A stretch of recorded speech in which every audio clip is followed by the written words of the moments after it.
Nos quedamos con la última imagen de Rocío y Adrián alejándose rumbo a ninguna parte.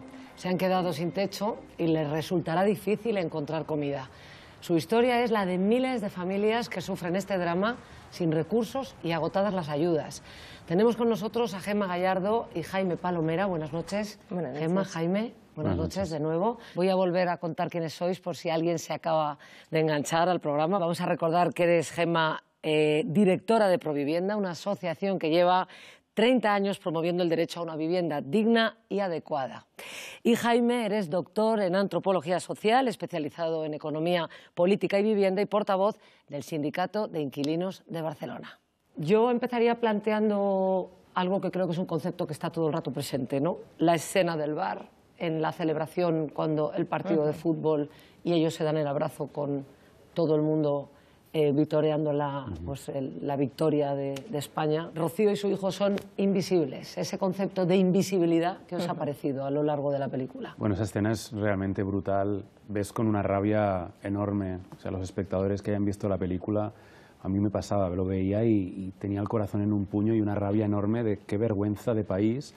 Y esa escena te muestra un país que está vitoreando una selección nacional y no está viendo que por debajo el país está en una situación de crisis gravísima, de crisis absoluta.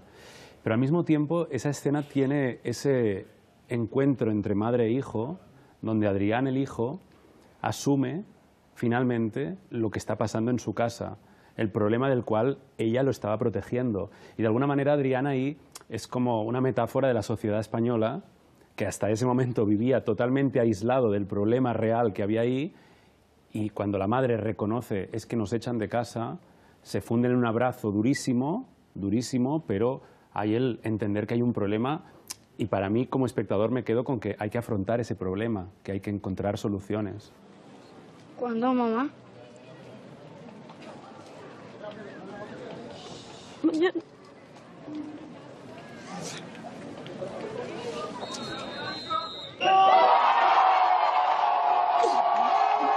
Nos está poniendo claramente en una imagen muy visual lo que es la dualidad en la exclusión social. Entonces están las personas que formamos parte de la sociedad incluida y los que se están quedando fuera, los que los estamos echando sistemáticamente. Y la pobreza y la exclusión se caracterizan fundamentalmente por esa invisibilidad. Es como las personas que viven en la calle, ¿no? que pasas por su lado y la gente no los ve. Una clara característica de la exclusión, y por eso sigue siendo exclusión, es porque es invisible, y es invisible a los ojos de la sociedad. Los niños son los grandes invisibles de esto, ¿no? Son los más invisibilizados de esta problemática. Se habla del sufrimiento de los adultos, se habla porque la vivienda es de los adultos, pero detrás de la pérdida de vivienda hay toda una vulneración de los derechos de la infancia, claro. Como se vulnera el derecho de un niño que tiene que madurar antes de tiempo y hacerse cargo, ¿no? De alguna manera es como que protege a su madre.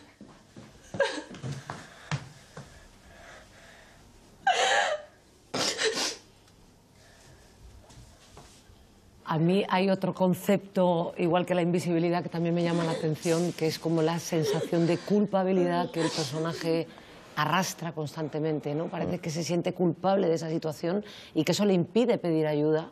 Eso también es habitual.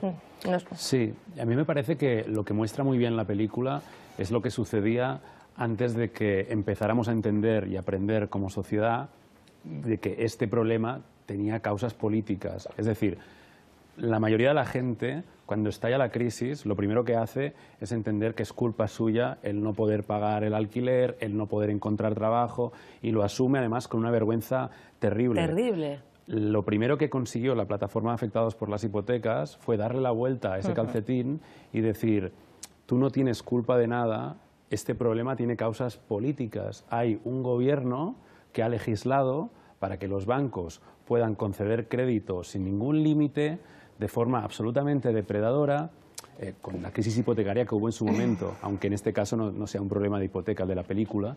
Y además nos encontramos en un determinado momento con que la banca fue rescatada con más de 65.000 millones de euros y que familias como la de la protagonista de la película pues las dejamos hundirse, naufragar. Puedo trabajar de lo que sea, de dependienta, de limpiadora, de lo que haga falta, ¿eh? estamos en una sociedad donde lo que se prima es el éxito, ¿no? Es el esfuerzo, es si tú trabajas, si tú te esfuerzas, tú lo consigues. Vamos, Adrián. Y todos somos parte de esa sociedad, con lo cual cuando te quedas fuera, lo primero que tú piensas es... Lo hago mal. Claro, soy culpable, lo he hecho mal, ¿no? Claro. Porque si a mí lo que me vienen enseñando... Claro, y entonces ahí tienes que reelaborar el discurso con las personas y decir, no, hay causas que están por encima de ti y de mí, hay problemas estructurales que nos superan, y tú estás sufriendo las consecuencias de estos problemas estructurales que tenemos como sociedad, ¿no? ¿Qué otros momentos de la película destacaríais que os han llamado la atención o que os han gustado especialmente? Bueno, de hecho, es una escena vinculada, que es la última de la película, donde se ha producido el lanzamiento, es decir, que se han tenido que ir de su casa, el desahucio, aunque no han sido desahuciados, no han sido arrastrados, se han ido antes de que se produjese esa escena terrible por la fuerza. Y vemos esa escena donde están madre e hijo andando, el hijo Adrián se queda retrasado, y la camiseta de la selección española que tanto quería, él se la quita. Me parece que es una metáfora evidente que hace la película, es que la bandera, la selección, no puede tapar el país real, que está en una situación de injusticia, desigualdad terrible. Me ha dejado noqueado al volver a ver la película.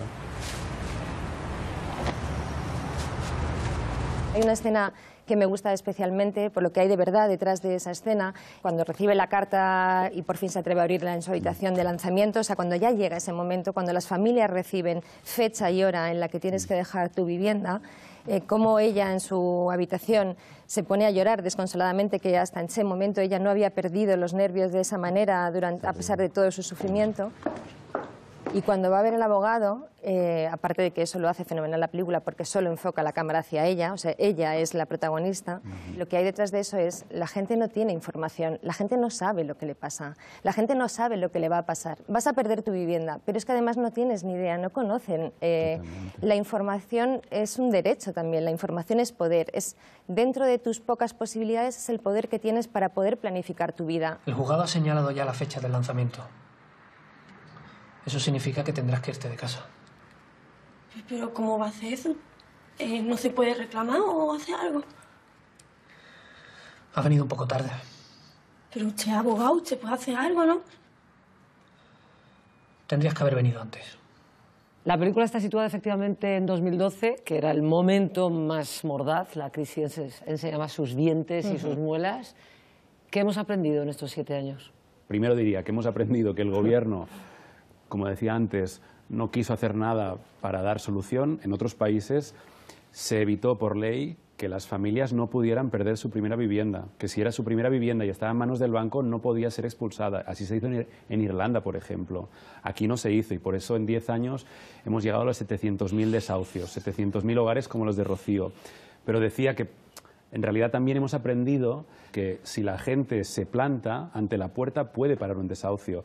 En estos años la ciudadanía ha parado miles y miles de desahucios también, porque si un gobierno dice que la ley está con el banco y no con la familia que es desahuciada, pues la gente puede decir, está bien, pero no es legítimo, porque esa ley no puede estar por encima del derecho humano a la vivienda. Rocío, ya yo es que no puedo hacer nada. Mi hijo también se ha quedado parado. Tengo 2 nietos. La cosa está muy mala y nos hace falta el dinero. Tú sabes que los bancos no perdonan.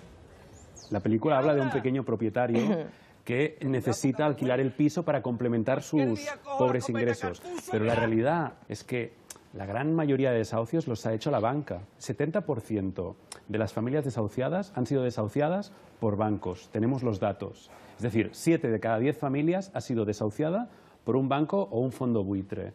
Muchas de las viviendas que están vacías, manchadas de historias con sangre, o sea, gente que se ha acabado suicidando, muchas de esas viviendas vacías han pasado a manos de fondos buitre que ahora están volviendo a especular no con la hipoteca, sí con el alquiler. Ese es el problema de fondo.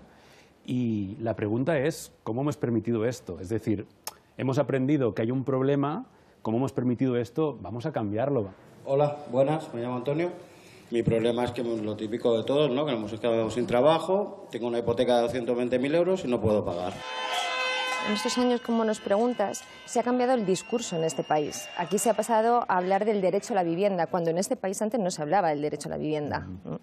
Y eso, para los que llevamos muchos años trabajando en esto, eso ya es un éxito, porque el problema de vivienda, el problema estructural de vivienda de este país ya venía antes de la crisis. La crisis estalló, lo hizo estallar, lo puso en la agenda pública y en la agenda social, lo puso en la agenda política, hizo que movimientos como la PA lo pusieran y contribuyeran tanto a que este discurso cambiara y pasara a ser y se pasara a hablar del derecho a la vivienda de todo ciudadano y ciudadana, y la gente ya escuchara que nuestra Constitución garantiza el derecho a la vivienda, pero no lo materializa, no materializa el derecho a la vivienda. La película recoge bien lo de los propietarios individuales. Nosotros trabajamos con muchos propietarios como los que recoge la película.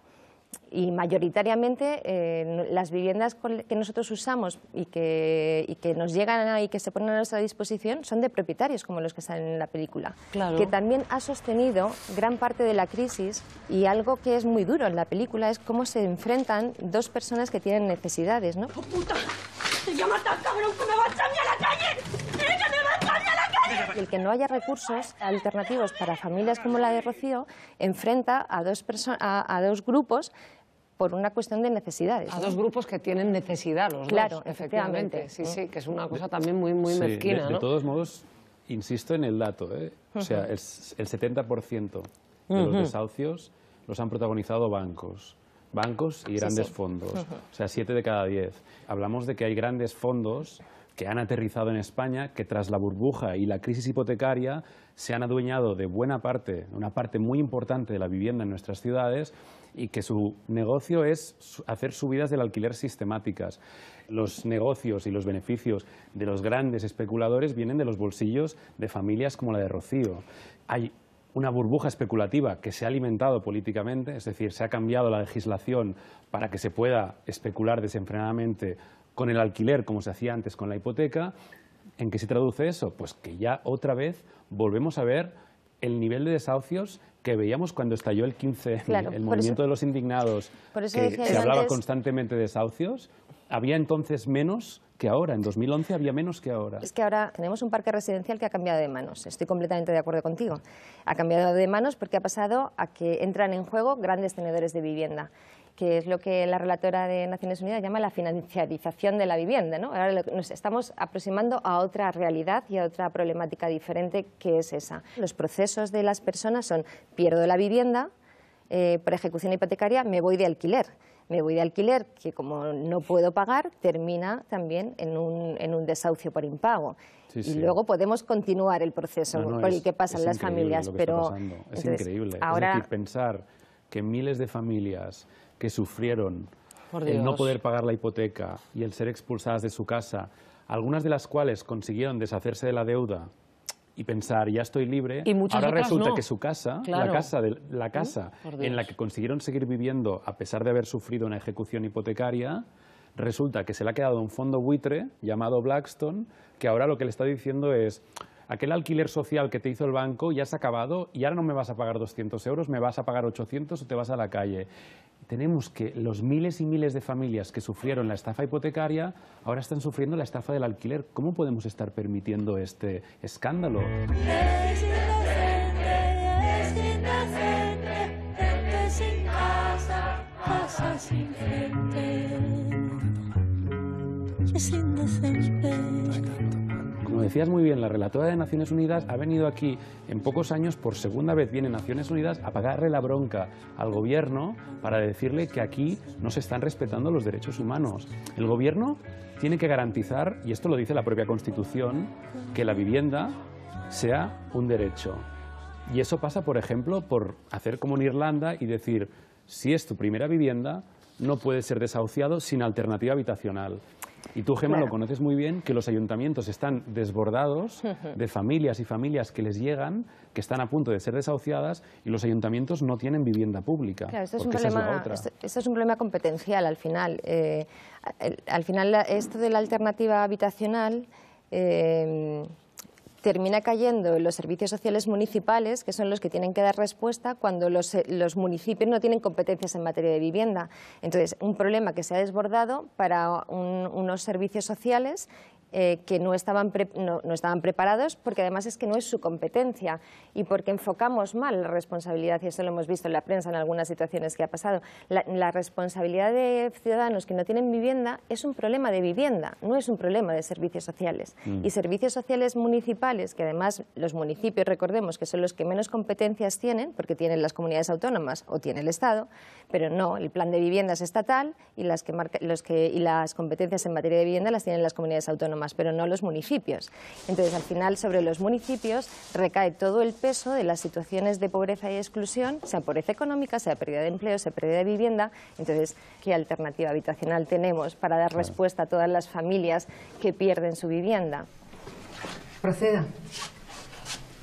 El problema del sinhogarismo es inaceptable, es decir, que pueda ser alguien echado de una vivienda sin alternativa, por lo tanto no deberían poder haber desahucios si no hay capacidad de los poderes públicos para dar una alternativa. Y en segundo lugar, ahora mismo con la burbuja del alquiler que tenemos, lo primero que se debería hacer es regular los precios, es decir, lo que ya se está haciendo en media Europa. Claro, no puede ser. Tenemos aceptadísimo y asumidísimo que hay un salario mínimo. Eso es una victoria social, que la gente lo luchó para que hubiera un salario mínimo, porque si fuera por muchas empresas el salario estaría, cada vez está más bajo, pero es que estaría por los suelos. Pues, ¿cómo puede ser que aceptemos que tiene que haber un salario mínimo y que al mismo tiempo asumamos que un propietario puede hacer con el precio de la vivienda lo que le dé la gana? A ver, un momento, esto también lo dice la Constitución, la propiedad privada debe tener función social, es decir, no puede ser que tú con tu propiedad privada consideres que puedes triplicar el precio a expensas de lo que le pueda pasar al resto de tu barrio. Claro. Porque tú, si triplicas el precio, o bien estás echando a la gente de su casa, o bien lo que estás haciendo es asfixiarlo. Ahora mismo tenemos una sociedad asfixiada. No sé si sabéis que España es el país donde el alquiler se come más sueldo de todo el mundo. De todo el mundo. Incluso más que países de Latinoamérica, donde también tienen graves crisis de la vivienda. ¿Y qué hizo el gobierno del Partido Popular en plena crisis? No solo no estaba rescatando a las familias, sino que por la puerta de atrás el gobierno se estaba dedicando a cambiar la ley del alquiler, la ley de arrendamientos, para hacer que los nuevos contratos de alquiler, en lugar de tener 5 años, tuvieran 3. Que, como le sucede a Rocío, que lo explica muy bien el abogado que tiene delante, en aquella escena terrible, lo que le dice es que en el momento en que no pagas y el propietario pone una denuncia en el juzgado, tienes 10 días para hacer el pago o te echan de tu casa. ¿Qué pasa si una persona mayor, por ejemplo, un mes resulta que no puede pagar por el motivo que sea, porque ha hecho un cambio de cuenta bancaria, también se la puede denunciar a esa persona? Todo esto tiene que ver con que la legislación se cambió para facilitar mucho la expulsión del inquilino.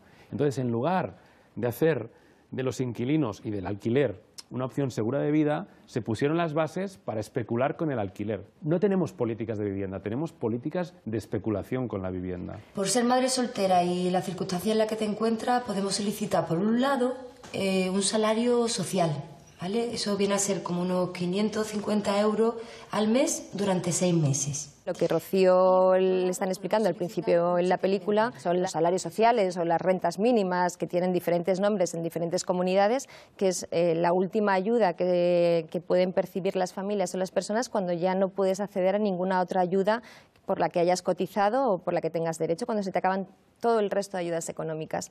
Y normalmente esas ayudas que son de carácter autonómico son pequeñas, son de baja cuantía, que daría para cubrir tus necesidades básicas de alimentación muy poquitas, salvo en algunas comunidades autónomas que son mejores, y no suele tener ningún complemento para el pago de vivienda. Entonces, si estamos hablando, por ejemplo, en la Comunidad de Madrid, si estamos hablando que la renta mínima de la Comunidad de Madrid está en torno por una persona de 400 euros y te sube un poquito con un hijo a cargo, que se lo dice en la película ella, imaginaos cómo vive una persona en la Comunidad de Madrid, una persona como Rocío y su hijo, con 500, bueno, si llega, con un hijo a cargo, 500 y poco euros, ¿no? Y si además tienes que pagar una vivienda de alquiler con los precios que tiene la vivienda de alquiler, pues es que eso no es posible. Es inviable. ¿Cuál sería el referente europeo a seguir, Jaime?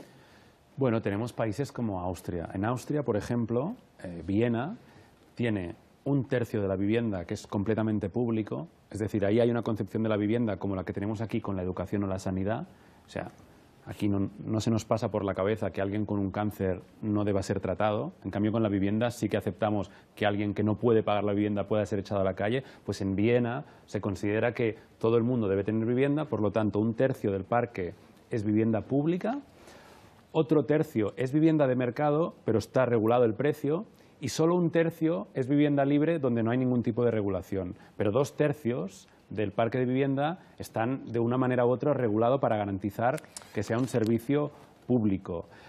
Aquí se pueden hacer muchísimas cosas. Hombre, aquí y solo con una seguimos teniendo muchas herramientas a mano. La primera, no sé si sabéis que España tiene 3,5 millones de viviendas vacías. Es 1/3 de toda la vivienda vacía en Europa. O sea, 1/3 de la vivienda vacía en la Unión Europea está aquí. Con esa vivienda ya hay las bases para hacer un parque de vivienda público. El Estado debería obligar a que esa vivienda vacía sea vivienda pública a disposición de la ciudadanía y de familias como la de Rocío, y no solo Rocío. Igual que con la sanidad pública no es para los más pobres, es para todos, es universal. Lo mismo tendríamos que hacer con la vivienda. Y no solo eso, hay otras medidas. Por ejemplo, que los contratos de alquiler no se puedan acabar sin ninguna justificación. O sea, ¿hasta dónde hemos llegado donde una persona que ha pagado, o sea, ha cumplido con todas sus obligaciones durante años, ha pagado religiosamente a un propietario, pueda ser expulsada porque sí, simplemente porque el propietario quiere especular con la vivienda?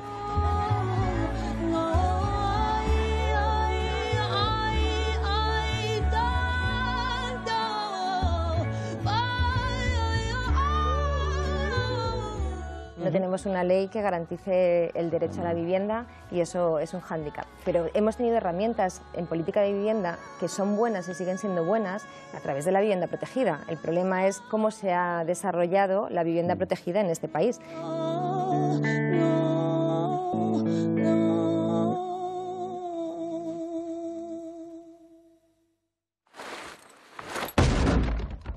El problema con la vivienda protegida es que en este país no se ha utilizado de manera correcta. Y luego con lo que dices en cuanto al tema de la vivienda vacía, que sí, que los censos nos sacan mucha vivienda vacía, el problema de la vivienda vacía es que no sabemos dónde está. Este país tiene un déficit que debería ser de las primeras cosas en materia de vivienda que se pusieran en este país, que son estadísticas. No tenemos estadísticas de vivienda fiable, no tenemos estadísticas de precios de alquiler, no tenemos estadísticas reales. El censo de población y vivienda se hace cada 10 años. Sí, sí. Y es el dato que tenemos 2011, más fiable, efectivamente, de la vivienda vacía. Entonces, no sabemos, eso es revelador. Claro, no sabemos dónde está la vivienda vacía. ¿Por qué no hay información sobre vivienda? Porque hay gente que no le interesa. Porque no que interesa se sepa, nada que claro, lo sepamos. A Blackstone no le interesa que sepamos dónde tiene toda su vivienda vacía. A la banca tampoco. Porque en el momento en que lo sepamos, podremos empezar a tener debates sobre, vale, pues ¿qué hacemos con esa vivienda vacía? Que lleva 10 años vacía. Otra cosa que debería cambiarse, pues los privilegios fiscales que se les dio en 2012. En 2012 se dijo, hay que reactivar el mercado inmobiliario, la banca está en crisis. Pues, ¿cómo hacemos para sacar al mercado toda esta vivienda vacía? Pues vamos a hacer que los grandes fondos buitre del mundo vengan. Claro, ellos no les llaman fondos buitre, les llaman fondos de inversión, pero Blackstone, Lone Star, otros grandes fondos, lo que hicieron, ¿por qué son buitres? Porque se les permitió, dándoles estos privilegios fiscales, no pagan impuesto de sociedades, que se quedaran con la vivienda a precio de saldo y que, destinándola al alquiler, no pagaban impuestos. Eso es lo que llamamos la alfombra roja que se les ha puesto a los fondos buitres, algo que también se debería revertir. El famoso escándalo de Ana Botella y compañía en Madrid y en la Comunidad de Madrid, de vender miles y miles de viviendas públicas de todos y de todas a estos fondos buitre a precio absolutamente de saldo, con una persona que vive en una de estas viviendas públicas, que se ha quedado en un fondo buitre, le intenta comprar la vivienda al fondo, el fondo se la vende por el triple de lo que le costó cuando era una vivienda de protección social. Es un atraco a mano armada. Hay que coger oxígeno, cuando hay un déficit de vivienda pública impresionante, porque este país, dentro de todos los países europeos, tiene un porcentaje de vivienda pública, de vivienda propiedad de las administraciones públicas, ridículo, un 1,2%, de ahí no salimos. ¿Desean ustedes algo? Señora, lo siento mucho, pero tienen que abandonar la casa. Venimos a demolerla. Compromiso. Compromiso. Compromiso. No te preocupes, mujer, yo trataré de arreglarlo. Vamos, vamos, déjame con estos señores. Aquí buscamos piso a todo el mundo. Nosotros buscamos, pero a encontrar en qué país vive usted, amigo mío. Menos en Jauja. Rodolfo se casa con usted. Y así, cuando sea su viudo, se queda con el piso sin que le suban la renta. ¡Ay, Jesús, María y José! ¡Descocadas! Yo le perdono, pero usted no puede quedarse, ¿no? Ah, ¿que no? No. Pues me caso con la vieja y enciendo su viudo. Ya está enfermo. Inquilino. Inquilino, con todos los derechos, inquilino. Inquilino, soy inquilino, con la misma letra, con todos los derechos, inquilino. Inquilino, con todos los derechos, inquilino. El alquiler siempre ha sido poco accesible en este país porque el precio del alquiler, en relación a los ingresos que tenía la gente que necesitaba una vivienda de alquiler, pues siempre ha sido alto. Las consecuencias que nosotros nos encontramos con gente que tiene que destinar mucho de su dinero al pago de la vivienda es que lo hace, si consigue mantenerlo, lo hace a costa de otras cosas. Eso tiene unas consecuencias terribles y se ve en la película. Lo hace a costa de pobreza energética, lo hace a costa de no poner la calefacción, de pasar frío, lo hace a costa de reducir mucho otros bienes de primera necesidad. Entonces, y eso es una tensión que a la mínima que te ocurra en tu vida de gastos sobrevenidos, la gente no la puede mantener y entonces se produce el impago.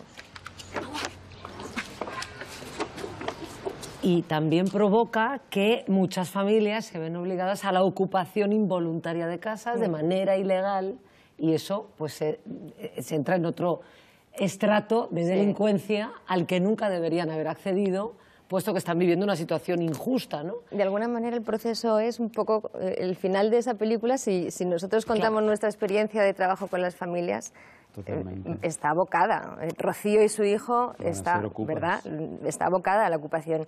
Y está fenomenal que saques ese tema. Yo lo quería sacar porque creo que es uno de los temas que hay que poner encima de la mesa también, y son las situaciones de ocupación por necesidad.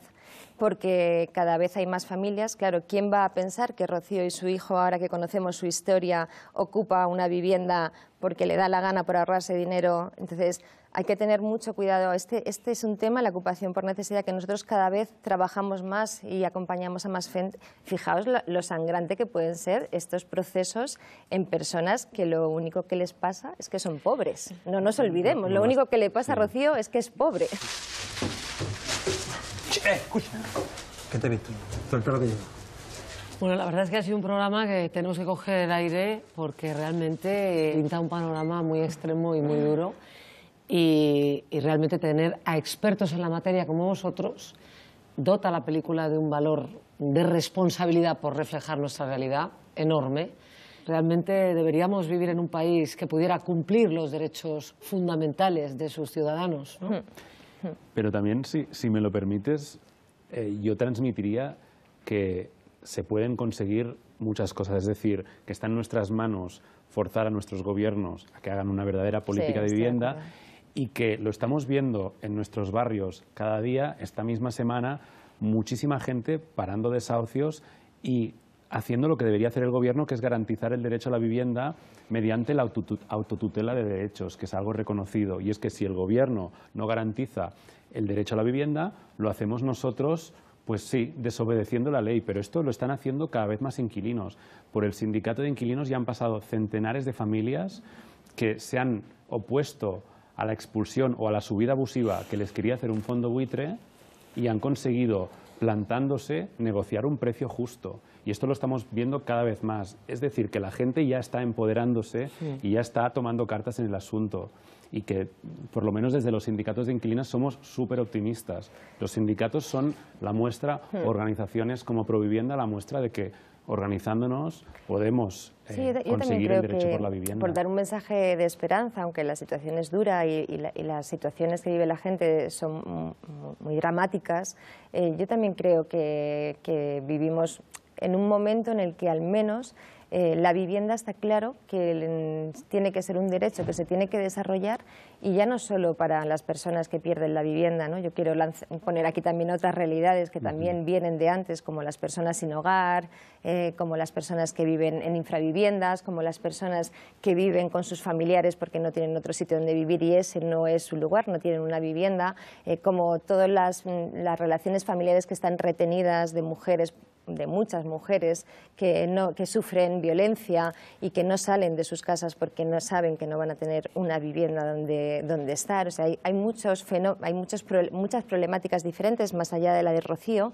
que en este país están pendientes de darle una respuesta desde el derecho a una vivienda, pero creo que hemos hecho un avance en poner esta necesidad como una necesidad de primer orden, que todo este tipo de iniciativas es también, tú lo has dicho muy bien, porque nos hace conscientes a los ciudadanos que nosotros también tenemos que exigir que este país sea un país que dé respuesta a personas como Rocío y como sus familias, y en esa medida yo creo que iremos avanzando hacia tener más política de vivienda, a tener más recursos y a que haya familias como ella que no sufran tanto, ¿no? Pues muchas gracias a los dos por aportarnos vuestra experiencia, vuestro conocimiento y vuestro tiempo. Gracias de verdad. Muchas gracias a vosotros. Gracias. Gracias. Gracias a vosotros también por acompañarnos un domingo más. Ya sabéis que os esperamos la semana que viene para hablar del cine español más reciente. Chao.